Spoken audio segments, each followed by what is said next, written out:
Hello all, welcome to LTX classes.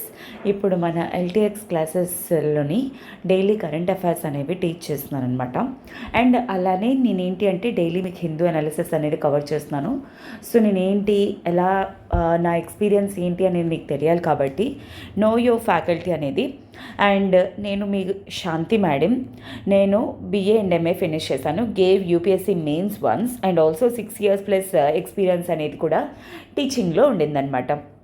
And మన LTX క్లాసెస్లోనే నేను current affairs అనేది cover చేస్తాను. Indian society, social justice topic, sociology optional అనేది cover చేస్తానన్నమాట. ఓకేనా? So yes, welcome to LTX classes. And ఈరోజు date 9th April 2024. And ఈరోజు the Hindu analysis అనేది కవర్ చేయబోతుంది Shanti ma'am. Okay, so before starting our session for today, happy Ugadi to each and every one of my students and every one of you LTX classes students, and I'm really so thankful to all of you. So మీ యొక్క cooperation వల్ల and మీ యొక్క encouragement వల్ల daily the Hindu analysis అనేది నేను cover చేస్తున్నాను. And అలానే I wish you all the very best students to all of you. Next year Ugadi కల్లాను మీరు మంచి రిజల్ట్స్ అనేవి యూపీఎస్సీలో డెఫినెట్లీ LTX క్లాసెస్ సపోర్ట్ తోటి, నా హిందూ అనాలిసిస్ తాలూకా సపోర్ట్ తోటి మీరు అచీవ్ చేయాలి అని. సో ఎస్, ఈరోజు ఫస్ట్ ఆర్టికల్ ఏంటి అంటే households debt surged to new high by December 2023. So yes, ఈ యొక్క ఫస్ట్ ఆర్టికల్ మనకి ఏంటి అంటే ఎకానమీ పర్స్పెక్టివ్లో GS3 ఎకానమీ పర్స్పెక్టివ్లో మనకి వెరీ ఇంపార్టెంట్ అనమాట. అయితే ఏంటి అంటే ఒక ప్రైవేట్ ఫర్మ్ అయిన మోతీలాల్ ఓస్వాల్ వాళ్ళు ఏంటి అంటే ఇండియాలోని హౌస్ హోల్డ్స్ తాలూకా డెట్ గురించి రీసెర్చ్ అనేది చేయడం అనేది జరిగిందనమాట. ఓకే, రీసెర్చ్ రిపోర్ట్ సర్వే అన్నట్టు అనమాట. అయితే ఇప్పటి వరకు ఎప్పుడూ లేనంత హౌస్ హోల్డ్స్ అంటే ఎవరు? ఇండివిజువల్స్ అనమాట. ఫర్ ఎగ్జాంపుల్ ఈరోజు నేను ఒక హౌస్ హోల్డ్, అలానే మీరు కూడా ఒక హౌస్ హోల్డ్స్. ఇండివిజువల్స్ ఎవరైతే ఉంటారో వాళ్ళని ఎకానమీ పర్స్పెక్టివ్లో హౌస్ హోల్డ్స్ అని చెప్పేసి అంటామన్నమాట. సో అప్పు అనేది డెట్ లెవెల్స్ అనేవి ఎప్పుడూ లేనంత all time high of 40% of జీడిపిలోని 40% ఈ హౌస్ హోల్డ్స్ తాలూకా అప్పులే ఉన్నాయన్నమాట. అంత అప్పులు అనేవి ఉన్నాయి. While net financial savings had likely dropped to the lowest level at around 5% of GDP. ఒకటి అప్పు ఇంక్రీజ్ అయిపోయింది, బట్ వేరాజ్ ఇంకొక సైడ్ ఏంటి అంటే వాళ్ళ తాలూకా ఫినాన్షియల్ సేవింగ్స్ అనేవి కూడా చాలా వరకు రెడ్యూస్ అయిపోయి ఇన్ఫ్యాక్ట్ ఎప్పుడూ లేనంత రెండు హైయెస్టే. అంటే ఒకటి అప్పు ఎప్పుడూ లేనంత హైయెస్ట్ 40% ఆఫ్ జీడిపి, ఇంకొకటి ఫినాన్షియల్ సేవింగ్స్. అంటే అర్థం ఏంటి చూసారా? నా ఫిక్స్డ్ అకౌంట్లోని లేదంటే నా సేవింగ్స్ అకౌంట్స్లోని నేను ఇంత దాచుకున్నాను అంత దాచుకున్నామంటాం కదా, అలాంటి సేవింగ్స్ అనేవి కూడాను ఎప్పుడూ లేనంత లోవెస్ట్ లెవెల్, అది 5% ఆఫ్ జీడిపి అనమాట. అయితే దీనికి గల కారణం ఏంటి అని ఫినాన్స్ మినిస్ట్రీ మాట్లాడుతున్నప్పుడు ఏంటి అంటే హౌస్ హోల్డ్స్ వాళ్ళు ఫ్యూయర్ ఫినాన్షియల్ అసెట్స్ మీద పెడుతున్నారు. ఇంతకు ముందులా కాకుండా ఇక్కడ ఫస్ట్ ఆఫ్ ఆల్ ఈ ముక్క ఇక్కడ వచ్చింది కాబట్టి నేను మీకు చెప్తున్నాను. జనరల్గా అసెట్స్ అంటే ఏంటి? ఆస్తులు అన్నట్టు. ఇలాంటి ఆస్తులు అనేవి ఎన్ని ఉంటాయి నేను ఆల్రెడీ మీకు కవర్ చేయడం జరిగింది, బట్ అగైన్ కొత్తగా ఎవరైతే వస్తున్నారో వాళ్ళకి కోసం నేను మళ్ళీ చెప్తున్నాను. ఫినాన్షియల్ అసెట్స్, అలానే రియల్ ఆర్ ఫిజికల్ అసెట్స్ అని కేటగరైజ్ చేస్తాం. ఫినాన్షియల్ అసెట్స్ అంటే అర్థం ఏంటి? ఫర్ ఎగ్జాంపుల్ బాండ్స్ హోల్డ్ చేస్తున్నాను నేను, లేదా ఫర్ ఎగ్జాంపుల్ షేర్స్ హోల్డ్ చేస్తున్నాను ఎట్సెట్రా, అలాంటి వాటిల్ని ఫినాన్షియల్ అసెట్స్ అంటారు. వేరాజ్ రియల్ ఆర్ ఫిజికల్ అసెట్స్ అంటే ఏంటి? నా పేరు మీద ఒక హౌస్ అనేది ఉంది, నా పేరు మీద ఇంత గోల్డ్ అనేది ఉంది ఎట్సెట్రా, ఇలాంటి వాటిల్ని ఫిజికల్ అసెట్స్ అని చెప్పేసి అంటారనమాట. ఇంతకు ముందులా కాకుండా ఇప్పుడు ప్రజలు ఏంటి అంటే ఫినాన్షియల్ అసెట్స్ మీద ఇన్వెస్ట్మెంట్స్ అనేవి రెడ్యూస్ చేసి వాళ్ళు ఇన్ఫ్యాక్ట్ లోన్స్ అనేవి కూడా తీసుకొని రియల్ అసెట్స్ లాంటి హోమ్స్ కానీ వెహికల్స్ కానీ ఇలాంటివన్నీ కొనుక్కుంటున్నారు. అండ్ దీని తాలూకా మెయిన్ సిగ్నిఫికెన్స్ ఏంటి అంటే ఇప్పుడు for example simple finance ministry ఇదే విషయాన్ని మెన్షన్ చేశారనమాట. ఈరోజు నేను అప్పు తీసుకుంటున్నాను, అంటే ఒక 1 lakh రూపీస్, ఒక 10 lakhs రూపీస్ అప్పు తీసుకొని సో అసెట్ అనేది కొనుక్కున్నాను. అంటే అర్థం ఏంటి? నేను లోన్ తీసుకొని మరి కొంటున్నాను అంటే అంటే నేను ఇప్పుడు ఏదైతే చేస్తున్నానో జాబ్ అనేది, ఆ జాబ్ మీద నాకు 100% ట్రస్ట్ అనేది ఉంది, 100% నమ్మకం ఉంది. నేను ఖచ్చితంగా ఫ్యూచర్లో కూడా ఎర్న్ చేస్తాను, నాకు రెవెన్యూస్ అనేవి వస్తాయి, ఎర్నింగ్స్ అనేవి వస్తాయి, దాని నుండి నేను ఈఎంఐ అనేది పే చేసేస్తాను అనేది. సో అలా లేకపోతే నేను ఎందుకు ఇన్వెస్ట్ చేస్తాను? అంతే కదా, ఆబ్వియస్లీ ఈరోజు రేపో లేకపోతే ఎల్లుండి నా జాబ్ పోతుందంటే నేను ఈఎంఐస్ గట్ట తీసుకోను కదా. That is what even finance minister is talking. It is not a sign of distress. Okay, it is a sign of confidence in their future employment and income prospects. అంటే ఖచ్చితంగా వాళ్ళ job మీద వాళ్ళకి నమ్మకం ఉండి, వాళ్ళ ఇన్కమ్ మీద నమ్మకం అనేది ఉండి ఇలాంటి ఆప్షన్స్ లోన్స్లోకి వెళ్తున్నారు అని చెప్పేసి అనమాట. అండ్ ఇక్కడ మళ్ళా సో లాస్ట్ 47 years కల్లా ఫినాన్షియల్ సేవింగ్స్ అనేవి తక్కువ, వేరాజ్ యావరేజ్ జీడిపి వచ్చేసరికి 7.6% రికార్డ్ చేస్తున్నారు. అండ్ అలానే హౌస్ హోల్డ్ డెట్ లెవెల్స్ అనేవి 38% of GDP 2023, second only to 39.1 in 2021. And వీటి తాలూకా ఇదేంటి అంటే 40% of GDP December 2023 approximately house holds taluka debt అనమాట, అప్పు అనేది reaching a new high. Based on banks data, it is clear that unsecured personal loans continue to grow at the fastest pace within households debt. And Motilal Oswal వాళ్ళు ఇంకోటి ఏం చెప్తున్నారంటే, ఏవైతే అంటే like unsecured personal loans banks వాళ్ళు ఇస్తూ ఉంటారనమాట, job basis బట్టి, వాళ్ళ తాలూకా అంటే డెబిట్స్ క్రెడిట్స్ బట్టి ఎస్టిమేషన్స్ చేసి ఇస్తారనమాట. సో అవి చాలా ఎక్కువ ఉన్నాయి కంపారిటివ్లీ సెక్యూర్డ్ డెట్. అంటే ఇప్పుడు నేను గోల్డ్ అనేది తాకట్టు పెట్టి నేను లోన్ తెచ్చుకున్నాను, లేదా నా ఆస్తి పత్రాలు పెట్టి నేను అప్పు తెచ్చుకున్నాను, అదే సెకండ్. నేను ఏది సెక్యూరిటీ అనేది షూరిటీ అనేది లేకుండా ఏదైతే అప్పు తెచ్చుకుంటున్నానో అది ఫస్ట్ హైయెస్ట్ అనమాట. థర్డ్ వచ్చేసరికి అగ్రికల్చరల్ లోన్స్ అండ్ లాస్ట్ వచ్చేసరికి బిజినెస్ లోన్స్ అనమాట. That is what Motilal Oswal తాలూకా రిపోర్ట్ అనమాట. Okay, and saving numbers to weak income growth, robust consumption and growth in physical savings. So consumption levels అనేవి పెరిగిపోతున్నాయి, versus income savings అనేవి reduce అయిపోతున్నాయి. కానీ దాన్ని యాక్చువల్లీ ఫినాన్స్ మినిస్టర్ ఏ విధంగా ఎక్స్ప్లెయిన్ చేశారు?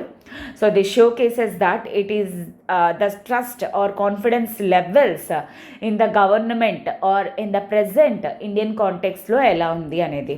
Okay, so this is what the first article that is appeared in the first page of Delhi edition.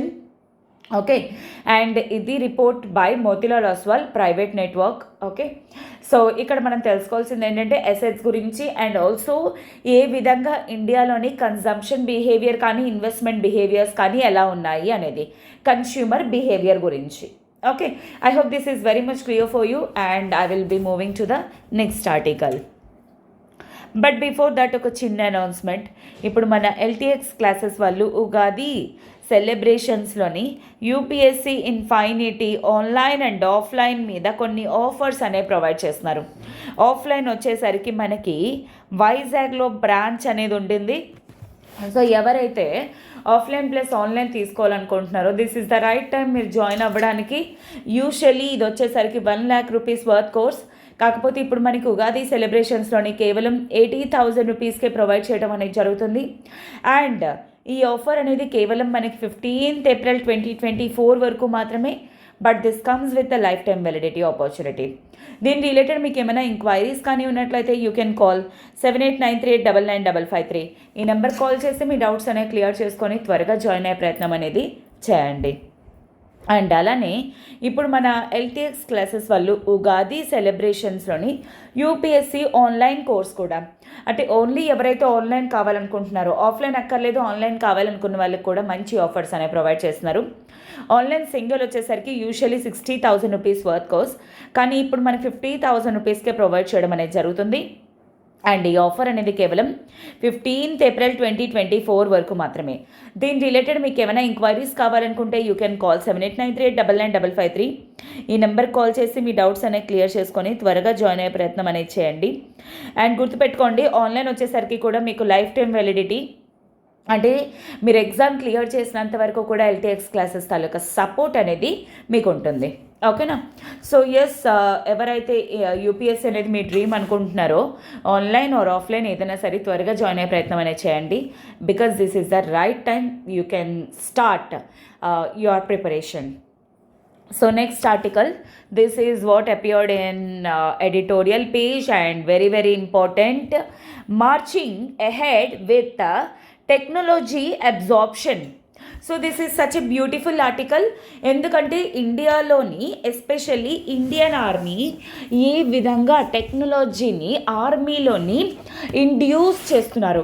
Induce చేయడం అంటే అర్థం ఏంటి అంటే యూస్ చేసుకుంటున్నారు, వాళ్ళు స్టార్ట్ చేస్తున్నారు అనే వర్డ్ని ఇండక్షన్ ఆర్ ఇండ్యూసింగ్ అని చెప్పేసి అంటామన్నమాట. సో ఇండియన్ ఆర్మీ వచ్చేసరికి ఏంటి అంటే అబ్జర్వింగ్ ద ఇయర్ 2024 అంటే ఈ ఇయర్ని ఏమని చెప్పేసి అంటున్నారు, ఇయర్ ఆఫ్ టెక్నాలజీ అబ్జార్ప్షన్.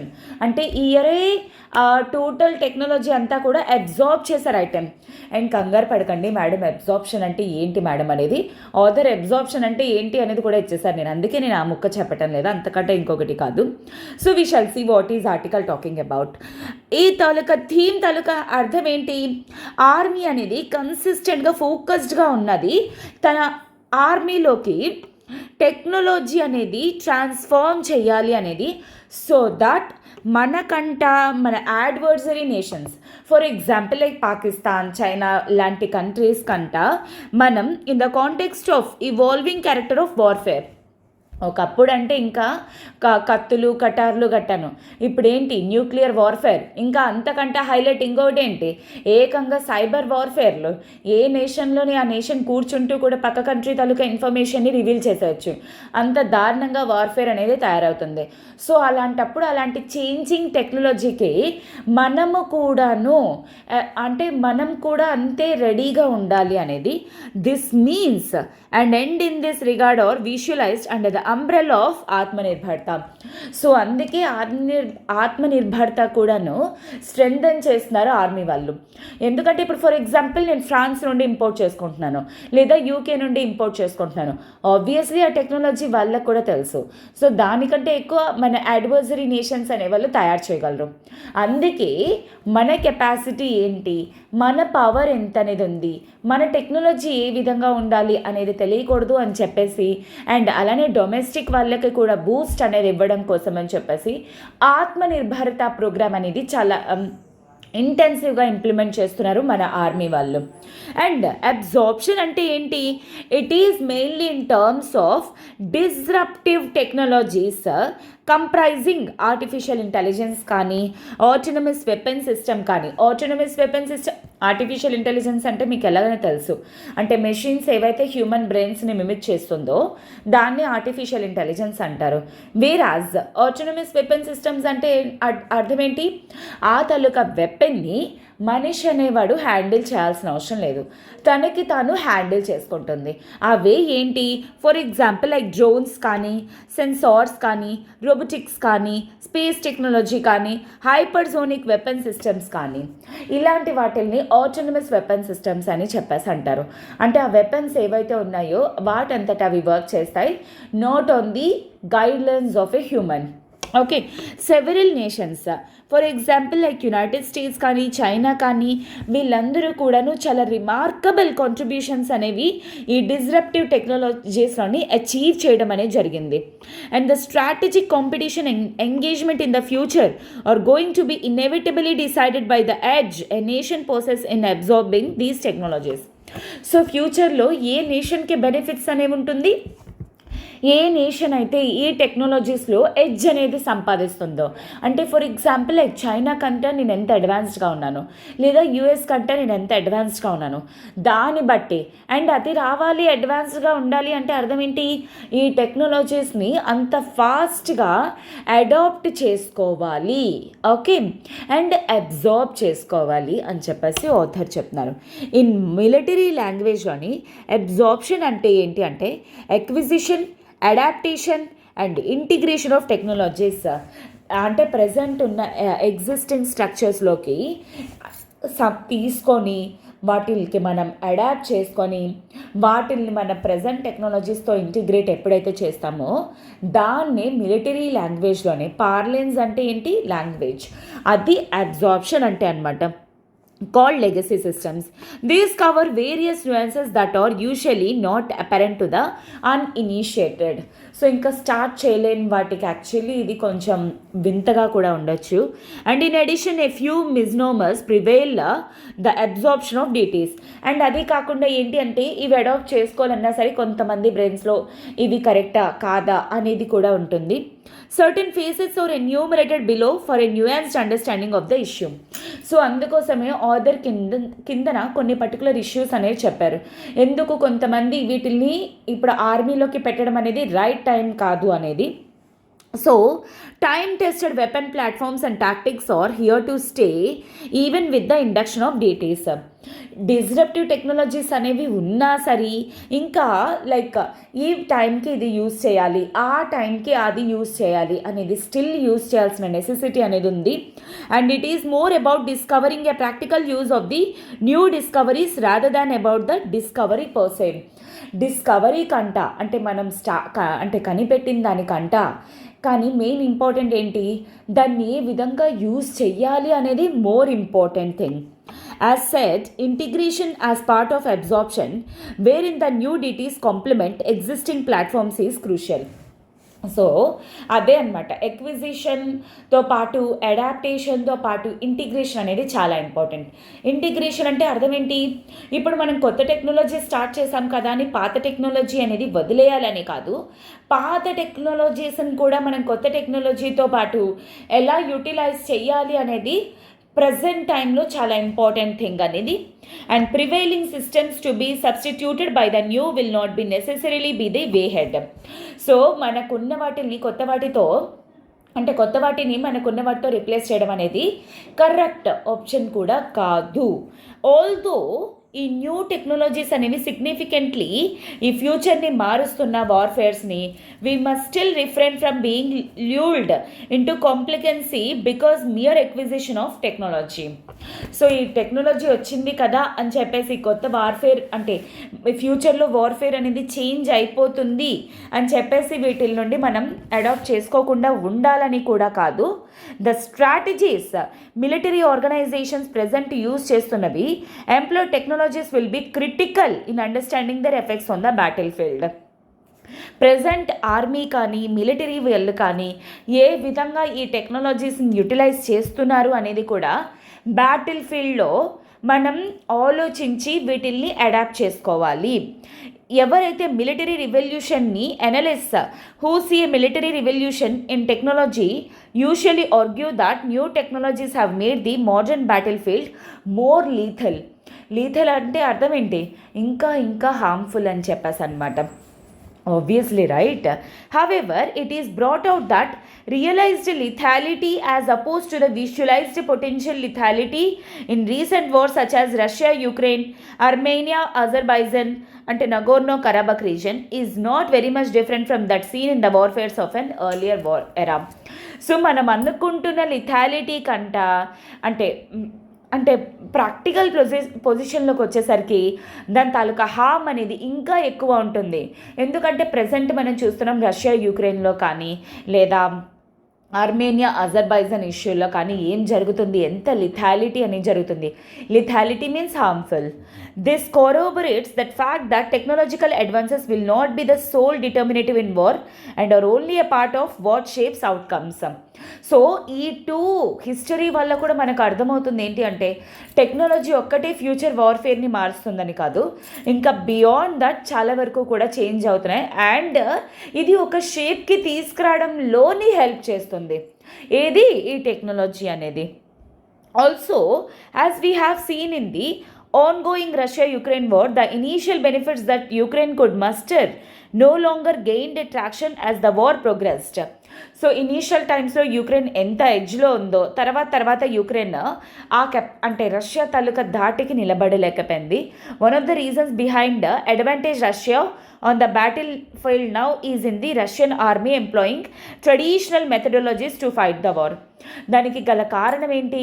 ఎందుకంటే నాట్ జస్ట్ టెక్నాలజీయే కాదు, ఈవెన్ పాతకాలపు ట్రెడిషనల్ మెథడ్స్ ఏవైతే ఉన్నాయో రష్యా తాలూకా ఆర్మీ ఇప్పటికీ కూడా యుక్రెయిన్లోని అవే యూటిలైజ్ చేస్తున్నారు. దాని వల్లనే రష్యాకి అడ్వాంటేజ్ అనేది ఉంది comparative to Ukraine. Ukraine is at the negative edge. Aspects such as consolidating traditional defense lines and a stronger military industrial base are what matter finally. So ఈ Russia Ukraine war వల్ల మనం తెలుసుకోవాల్సింది ఏంటి అంటే మనకున్న present traditional defence లైన్స్తో పాటు stronger military industrial base అనేది కూడా చాలా important. So Indian military by focusing on deities and indigenous upgrades and defence manufacture in tandem is certainly striking the way head. So దీని ద్వారా ఏంటి అంటే టోటల్గా మనకున్న ఎగ్జిస్టింగ్ స్ట్రక్చర్ని రిప్లేస్ చేసేయాలని కాదు, వీటిల్ని అప్గ్రేడ్ చేస్తూ ఈ డిస్రప్టివ్ టెక్నాలజీస్ని మనం అడాప్ట్ చేసుకొని ఇంటిగ్రేట్ చేయడం ద్వారా అది మనకి ప్రాపర్ వే హెడ్ అని చెప్పేసి అంటున్నారనమాట.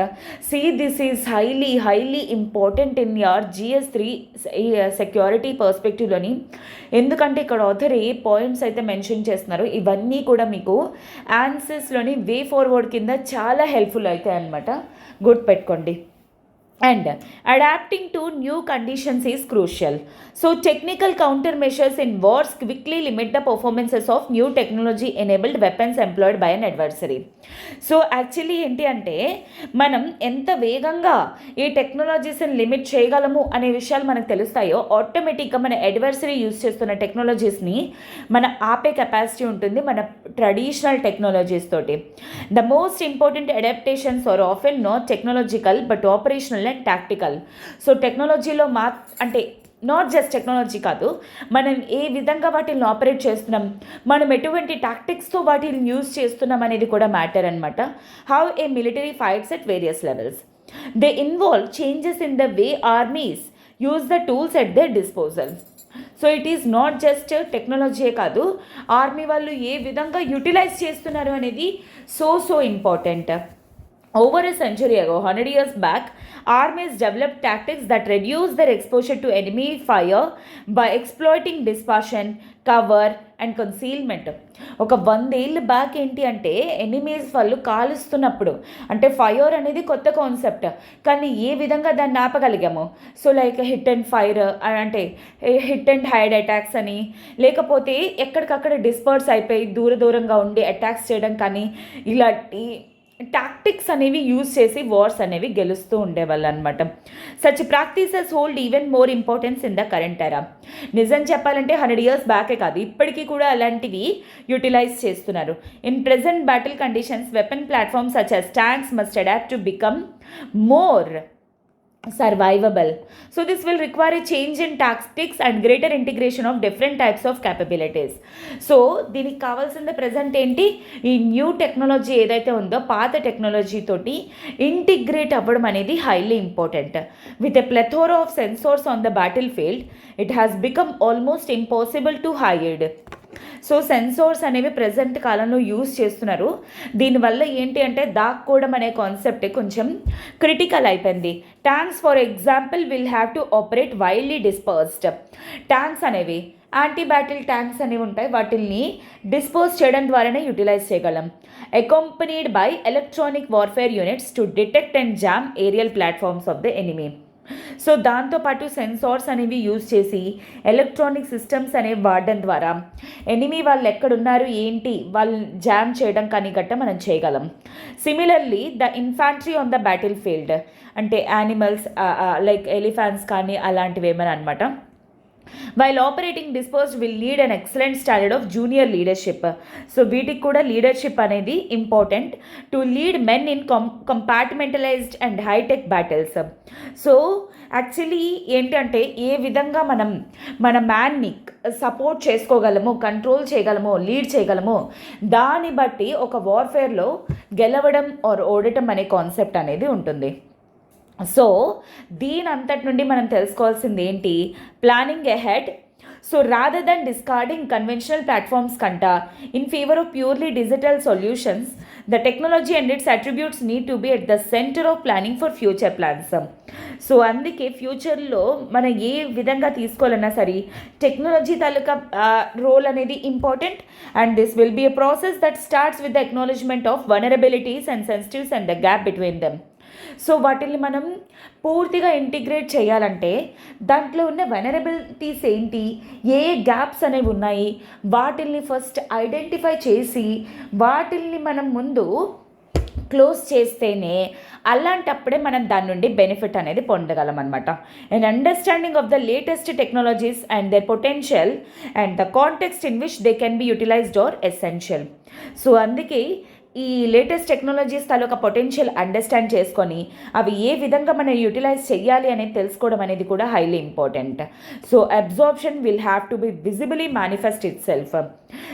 అంటే ఈ అడాప్టేషన్ అనేది మనం దాన్ని అంటే ఏ విధంగా మనం దాన్ని యూటిలైజ్ చేస్తున్నాము అనేది కూడాను దాన్ని కూడా అబ్జార్ప్షన్లోకే పార్ట్లోకి వస్తుందన్నమాట.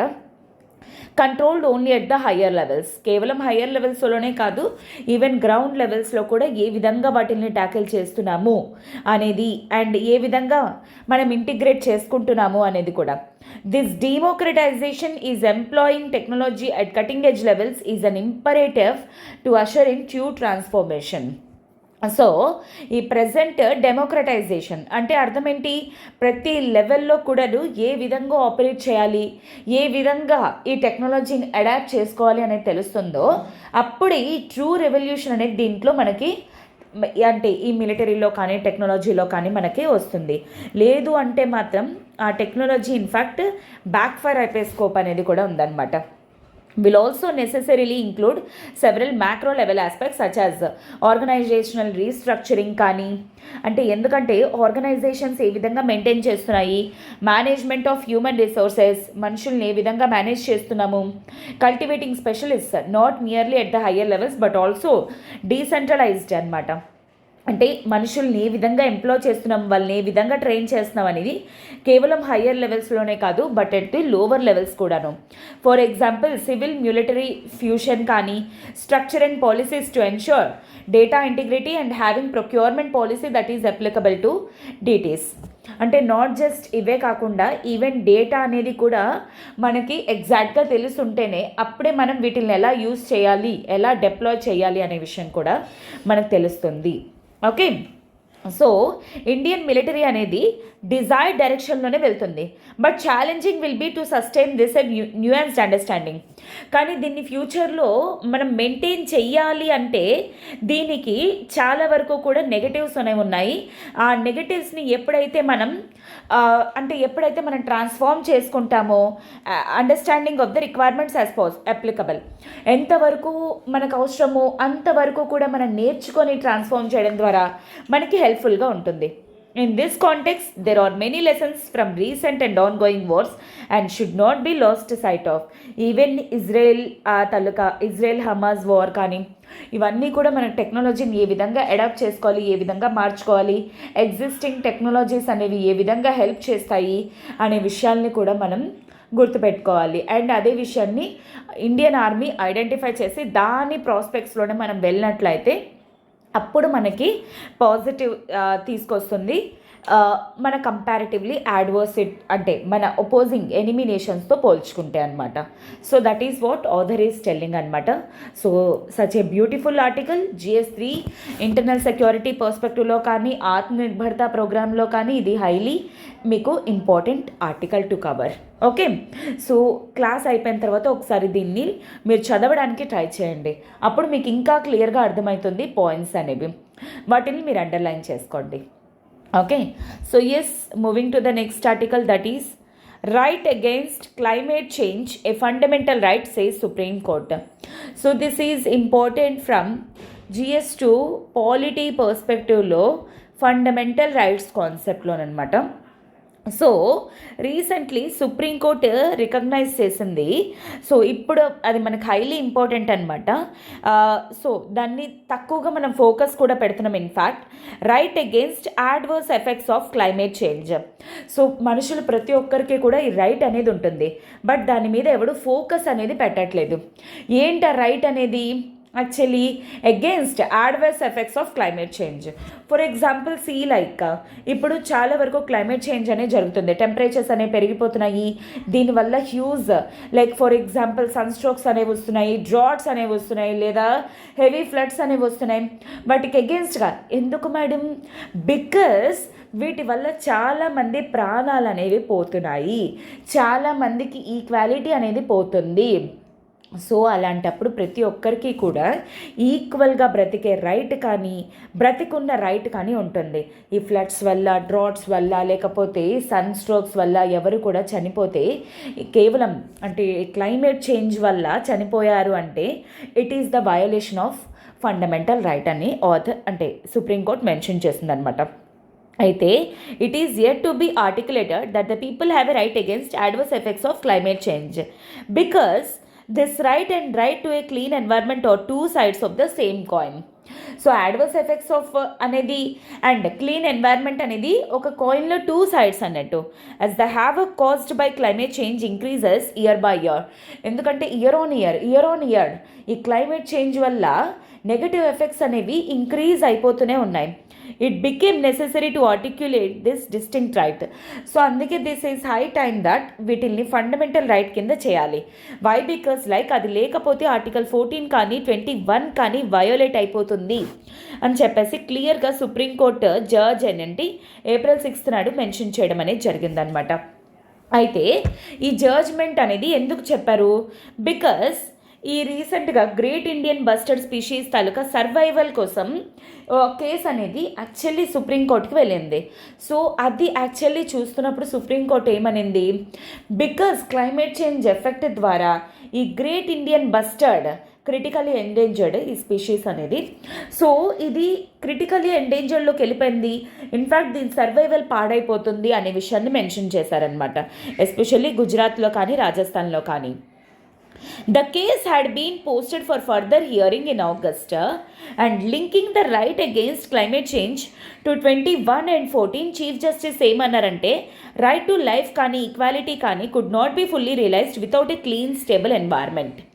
ఎందుకంటే ఫర్ ఎగ్జాంపుల్ లైక్ నేను పల్లెటూరులో ఉన్నాను, అక్కడ నా ఎన్వైర్న్మెంట్ అనేది చాలా క్లీన్గా ఉంది. అర్బన్ ఏరియాస్ ఉన్నాయి, అర్బన్ ఏరియాస్లోని పొల్యూషన్ చాలా ఇండస్ట్రీస్ ఎట్సెట్రా. సో దానివల్ల యాక్చువల్లీ నాకు వాళ్ళకి రైట్ టు ఈక్వాలిటీ అనేది వయలేట్ అవుతుంది. అండ్ అర్బన్ ఏరియాస్లోని పొల్యూషన్ ద్వారా వాళ్ళు బ్రతికుండడం అనే స్కోప్ అనేది రెడ్యూస్ అయిపోతుంది.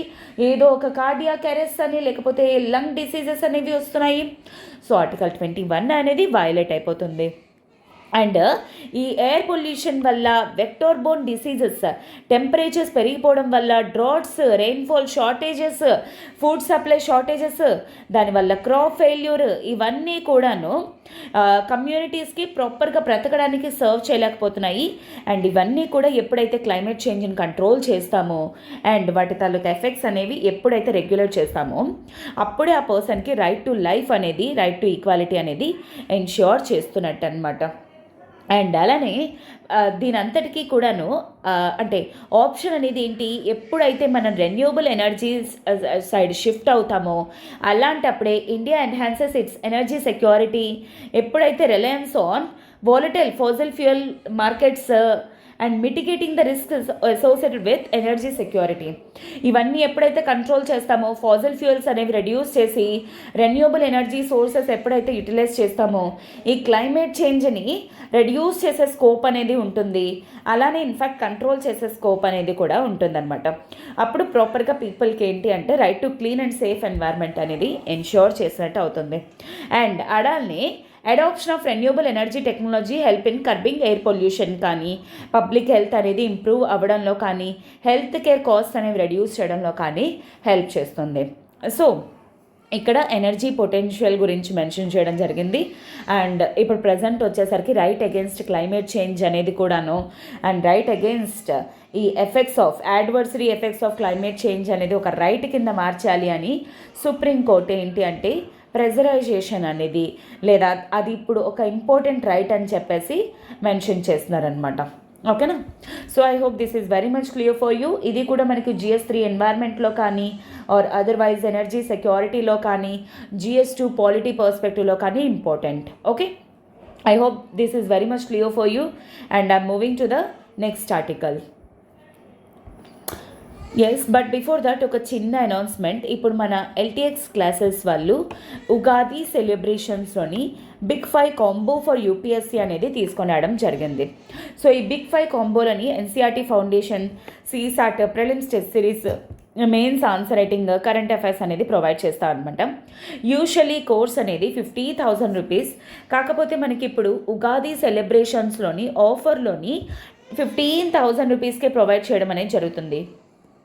ఈ ఆఫర్ అనేది 15th ఏప్రిల్ వరకు మాత్రమే. అండ్ దీని రిలేటెడ్ మీకు ఏమైనా ఎంక్వైరీస్ కానీ ఉన్నట్లయితే యూ కెన్ కాల్ 7893899553. ఈ నెంబర్ కాల్ చేసి మీ డౌట్స్ అనేవి క్లియర్ చేసుకొని త్వరగా జాయిన్ అయ్యే ప్రయత్నం అనేది చేయండి. అండ్ అలానే this comes with the life time validity opportunity. అంటే అర్థమేంటి, మీరు ఎగ్జామ్ క్లియర్ చేసినంత వరకు కూడా NCERT ఫౌండేషన్ కానీ, CSAT క్లాసెస్కి కానీ, ప్రిలిమ్స్ టెస్ట్ సిరీస్ కానీ ఇవన్నీ కూడా మీకు రాసే స్కోప్ అనేది ప్రొవైడ్ చేస్తారు మన LTX క్లాసెస్ వాళ్ళు. So this is high time that మీరు జాయిన్ అయ్యే ప్రయత్నం అనేది చేయండి. Okay, so moving to the next article, that is strong link between high glycaemic index diet and diabetes says study. So glycaemic index అంటే ఏంటి, like ఏ ప్రోడక్ట్స్లో అయితే ఈ glucose levels అని ఎక్కువ ఉంటాయో అండ్ గ్లిసమిక్ లెవెల్స్ అనేవి ఎక్కువ ఉంటాయో వాటిల్ని గ్లిసమిక్ ఇండెక్స్ అని చెప్పేసి అంటారు. ఫర్ ఎగ్జాంపుల్ లైక్ ఫ్రూట్స్ కానీ, గ్రెయిన్స్ కానీ, లెంటిల్స్ కానీ, నాన్ స్టార్చీ ఫుడ్స్ కానీ ఇవన్నీ కూడా, legumes, dairy products, brown rice ఇలాంటివన్నీ కూడా low glycemic index. Whereas high ఏంటి, షుగర్స్ కానీ, డ్రింకులు కానీ, వైట్ పాలిష్డ్ రైస్ కానీ, పొటాటోస్, వైట్ బ్రెడ్ ఇలాంటివన్నీ కూడాను హై గ్లిసమిక్ ఇండెక్స్ అనేది ఉంటుంది. సో రీసెంట్గా ఇంటర్నేషనల్ స్టడీ ద్వారా తెలిసింది ఏంటంటే ఎప్పుడైతే లో గ్లిసమిక్ ఇండెక్స్ ఉన్న ప్రోడక్ట్స్, లో గ్లిసమిక్ లోడ్ అయిన డైట్స్ తింటారో సో అటువంటి పర్సన్స్కి చాలా తక్కువ ఛాన్సెస్ ఆర్ ఇన్ఫ్యాక్ట్ ప్రివెంట్ చేయొచ్చు టైప్ 2 డయాబెటీస్ అనేది. అండ్ అలానే in fact glycaemic index, the risk of type 2 diabetes among individuals with a higher body mass index అనేది ఇంకా ఎక్కువ ఉంటుందన్నమాట. ఇఫ్ అట్ ఆల్ ఏదో పర్సన్ హై గ్లిసమిక్ ఫుడ్స్ అనేవి కన్జ్యూమ్ చేస్తూ and body mass index BMI అనేది అంటే హైట్కి తగ్గట్టు వెయిట్ అనమాట, అలా కానీ ఒకవేళ లేకపోతే మాత్రం ఇంకా ఎక్కువ ఛాన్సెస్ ఉంటాయి టైప్ 2 డయాబెటీస్ అనేది రావడానికి అనమాట. ఇదే Lancet diabetes and endocrinology taluka last week రిపోర్ట్లో పేపర్లోని వచ్చిందనమాట. సో ఈ అసోసియేషన్ అనేది గ్లిసమిక్ లోడ్ కానీ విత్ టైప్ 2 డయాబెటీస్ అనేది ఇట్ ఈస్ కాంట్రవర్షియల్. ఇప్పటికీ కూడా కన్ఫర్మేషన్ అనేది కానీ లేదు. బట్ ఏంటి అంటే that diets with high GI కానీ, గ్లిసమిక్ లోడ్ కానీ associated with the higher risk of type 2 diabetes. కానీ తెలుస్తుంది ఏంటంటే అలాంటి ప్రోడక్ట్స్ ఎక్కువ ఎవరైతే తింటున్నారో ఈ టైప్ 2 డయాబెటీస్ అనేది ఎక్కువ వచ్చే స్కోప్ అనేది ఉందన్నమాట. 5 కాంటినెంట్స్లోని ఈ స్టడీ అనేది చేయటం అనేది జరిగింది. నాట్ జస్ట్ కేవలం ఒక కాంటినెంట్లోనో, ఒక స్టేట్లోనో, ఒక కంట్రీలోనో కూడా కాదనమాట. అండ్ అలానే one of the Indian authors of the paper V Mohan founder, ఇతను ఏంటి అంటే it is this question, if you continue to eat certain foods will you develop diabetes. So ఈ క్వశ్చన్ ప్రతి ఒక్కరికి ఉంది. Strangely enough the concept of GI impacting diabetes had been controversial and there has been little actual evidence applicable to a large population. So actually దీనికి చాలా little ఎవిడెన్సే ఉంది. కానీ ఏంటి అంటే ఈ హై గ్లిసమిక్ ఇండెక్స్ ఫుడ్స్ మాత్రం డెఫినెట్లీ అంటే బాడీకి అంత సేఫ్ అనేది కాదనమాట. డెఫినెట్లీ ఇన్ఫ్యాక్ట్ అది ఇంపాక్ట్ చేసే స్కోప్ అనేది ఉంటుంది. For persons with high BMI and family history, better and nutritive food choices can put off the onset of diabetes. So in fact family history ఉంది, ఆ పర్సన్ కూడా BMI కూడా చాలా ఎక్కువ ఉంది, ఇన్ఫ్యాక్ట్ ఆ పర్సన్ కూడా GI ఎక్కువ కన్జ్యూమ్ చేస్తున్నారంటే డెఫినెట్లీ ఆ పర్సన్కి హై ఛాన్సెస్ ఆఫ్ అంటే హై ఛాన్సెస్ కూడా వస్తుంది టైప్ 2 డయాబెటీస్ అనేది. సో అండ్ ఇక్కడ ఏంటి అంటే ఈ టైప్ 2 డయాబెటీస్ అనేది ఏ విధంగా లాస్ట్ 12 ఇయర్స్లో కేసెస్ అనేవి వచ్చాయి విత్ ఎవిడెన్స్తో సహా పెట్టడం అనేది జరిగిందనమాట. ఓకేనా. So this is what reports which you can study 35 to 70 years లోపల స్టడీ చేయడం అనేది జరిగిందనమాట. ఓకేనా. So I hope this is very much clear for you and these are the important articles for today. Tomorrow we shall deal with some more beautiful articles. But before that మనం ఏంటి అంటే daily లాగే ఈరోజు కూడా ఒక question అనేది frame చేయడానికి try చేద్దాం. ఓకేనా. బట్ బిఫోర్ దట్ ఒక చిన్న అనౌన్స్మెంట్. ఇప్పుడు మన ఎల్టీఎక్స్ క్లాసెస్ వాళ్ళు ఉగాది సెలబ్రేషన్స్లోని యూపీఎస్సీ ప్రిలిమ్స్ ప్యాక్ అనేది ప్రొవైడ్ చేస్తున్నారు. 10 కోర్సెస్ ప్రిలిమ్స్ రిలేటెడ్ అనమాట. History, geography, economy, polity, S and T, environment, CSAT, current affairs, prelims test series, NCERT foundation ఇవన్నీ కూడా ప్రొవైడ్ చేస్తారు just at the rate of 25,000, usually 50,000 rupees. But ఈ offer అనేది కేవలం 15th April 2024 వరకు మాత్రమే. And this comes with life time validity opportunity. దీని related మీకు ఏమైనా ఎంక్వైరీస్ కానీ ఉన్నట్లయితే యూ కెన్ కాల్ 7893899553. ఈ నెంబర్ కాల్ చేసి మీ డౌట్స్ అనేవి క్లియర్ చేసుకొని త్వరగా జాయిన్ అయ్యే ప్రయత్నం అనేది చేయండి. ఓకేనా. So yes, today's question of the day. నిన్న క్వశ్చన్లోని అందరూ చాలా వరకు రాంగ్ ఆన్సర్ పెట్టారు.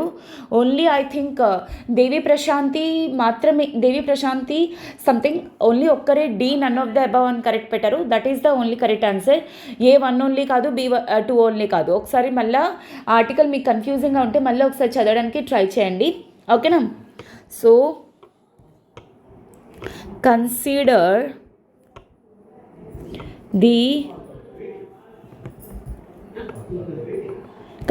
the following statements.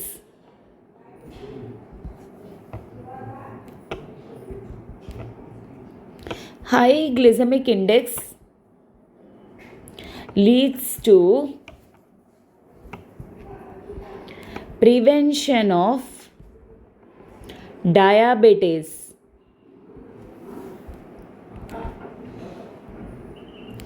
Brown rice,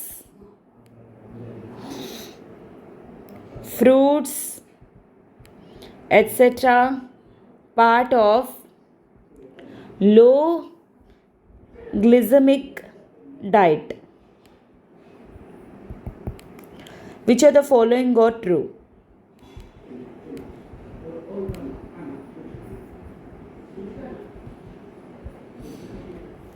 A1 only,